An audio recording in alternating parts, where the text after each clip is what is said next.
Hello, this is Mr. Chabry, and today we're going to do a little bit different video.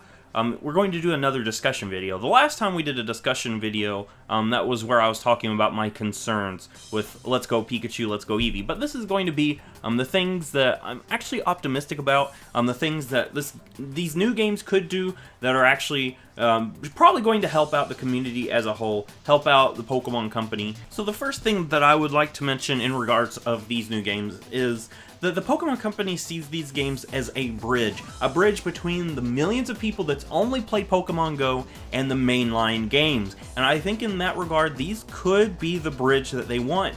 Whereas the mainline games, if you've never touched a Pokemon game before, you might be kind of nervous about that. These games do simplify it to make it a little bit easier to learn the core mechanics before you go full on in mainline Pokemon games. And I think this actually is a nice idea, since there's millions of Pokemon Go players that's never touched a Pokemon game.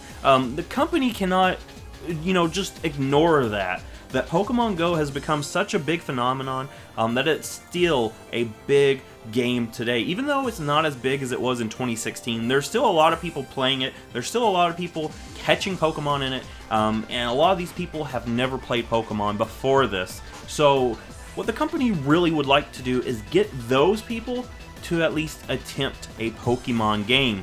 And Pokemon Let's Go Pikachu and Eevee is the bridge because, of course, it's got the original 151. That's the most iconic group of Pokemon. Hopefully they'll see that and have an easier time learning the Pokemon before they jump into the main games where there's going to be probably more than 900 in the next Pokemon games. We're already at 809, I do believe. So once we get into the 2019 Pokemon games, there's probably going to be more than 900. But giving these people a chance to get the hang of the game before they jump full on in actually makes a little bit of sense. Of course, this is kind of disheartening for people that's been longtime Pokemon fans. They see the Pokemon Company as forgetting maybe their favorites. Say your favorite is a Gen 3 Mon, Gen 4, Gen 2, Gen 5, Gen 6, Gen 7. You're going to feel kind of hurt that it's not going to be in this game. But rest assured that it's going to be in the 2019 game. And I do believe these games are just here for the people that haven't touched Pokemon since either Red and Blue, or even hasn't touched Pokemon ever and only saw Pokemon Go and jumped on board with that. So another promising thing about this game is it seems like this game is going to be a puzzle piece for the 2019 Pokemon games. And let me explain that a little bit. Of course, we know that there's going to be a Pokemon game in the later half of 2019, but I think this game is going to hopefully be the launching point for that game. The reason is because we've got this game this year, but also next year, around the summertime, we're going to have the Detective Pikachu movie. So what I think could happen, the Detective Pikachu movie might get a lot of eyes from people that haven't touched Pokemon Go for a while, or, haven't even touched a Pokemon game for a while. These people who are so embedded with the original 151 will see in that movie that there's some of these other Pokemon sprinkled throughout there that might get interested. If you've seen the trailer, Greninja is actually a pretty prominent Pokemon in that trailer. It seems to be kind of an antagonistic role for that Pokemon. People might see that, say, hey, a lot of these Pokemon do look pretty cool, and that might ignite some, want to check out the 2019 game, since that's going to have all the Pokemon in it, plus new ones. And this game might be the Pokemon game there to try to get those people who only seen the movie to, attempt a Pokemon game. It is, like I said, it's got like a lowered bar for entry. This thing has less of the complexities of the other Pokemon games.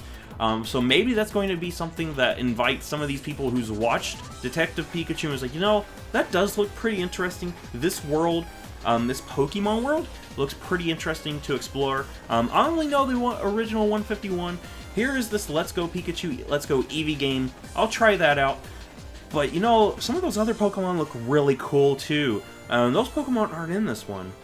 Maybe this new game coming out in 2019 is the game that I would like to try out too after this. So if the Pokemon Company plays their cards right, not only will this be a bridge for Pokemon Go fans, but it could be a cog to help lift up the 2019 Pokemon game get a lot of these people into the Pokemon fandom and make 2019 another big year for Pokemon, just like 2016 was.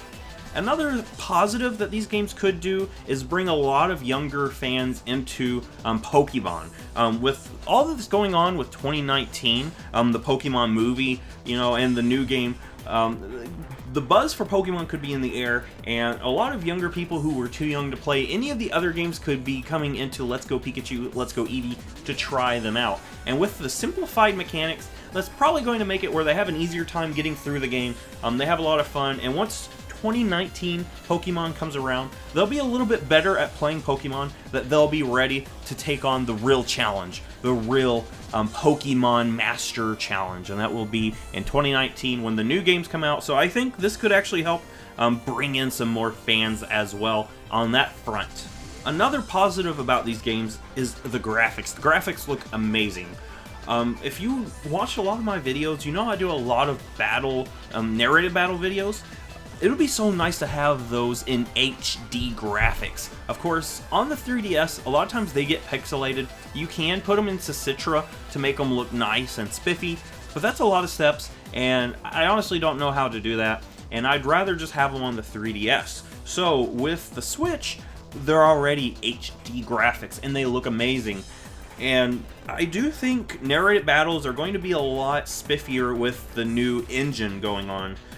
So another thing that kind of interests me about these games is that they're going to have a totally unique metagame. Of course, there's no held items, no abilities.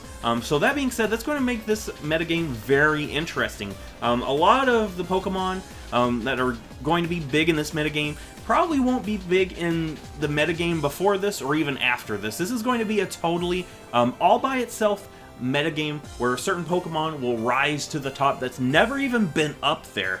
So I think that's going to be very interesting. That's going to be very interesting to try out different Pokemon in this new metagame. Of course, we only have the original 151 plus Meltan and Meltitan. But that being said, I do think this is going to be very interesting.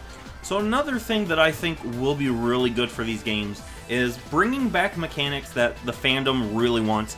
Maybe they have new mechanics that will actually stick with the games and make it a really fun experience, and games that in the future will keep those same mechanics. The big one that I would like to mention is Pokemon following the trainer. That's something that everyone's wanted since Pokemon Yellow. We got it in Heart Gold, Soul Silver, but it's great to have it back once again. And I think here it looks really great. The Pokemon are actually scaled to their model size to compare with the trainer.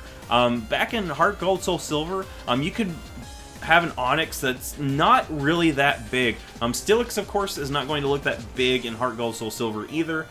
You could have a Wailord just following you down the field, and it's no biggie. But with this, it's going to make it where it actually scales better. It's going to make it more integrated than the other models and sprites for following Pokemon. But yeah, this is just some thoughts that, can make these games a little bit better to stomach. Of course, they're not going to be the games that a lot of hardcore longtime fans really feel attached to, just because they're so much different and they're so much more simplified than the other Pokemon games. But I do think if the Pokemon Company plays things right, these could actually be very successful in doing what they want it to do.